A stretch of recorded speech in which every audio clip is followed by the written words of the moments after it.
ارکان خمسہ اردو نثر کے ارکان خمسہ سے مراد اردو کے وہ 5 ادیب ہیں جن کی گراں قیمت نثری تخلیقات نے عہد سر سید کو اردو نثر کا عہد زریں بنا دیا۔ یہ 5 ادیب ہیں: سر سید احمد خان، مولوی نذیر احمد دہلوی، مولانا الطاف حسین حالی، مولانا شبلی نعمانی اور مولوی محمد حسین آزاد۔ اردو لٹریچر کے عناصر خمسہ کے عنوان سے باضابطہ مہدی افادی کا ایک مضمون بھی ہے۔ اس میں ایک اہم بات انہوں نے لکھی ہے: سر سید سے معقولات الگ کر لیجئے تو کچھ نہیں رہتے، نذیر احمد بغیر مذہب کے لقمہ نہیں توڑ سکتے،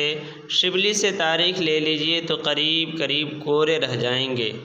حالی بھی جہاں تک نثر کا تعلق ہے سوانح نگاری کے ساتھ چل سکتے ہیں، لیکن آقائے اردو یعنی پروفیسر آزاد حسین انشا پرداز ہیں۔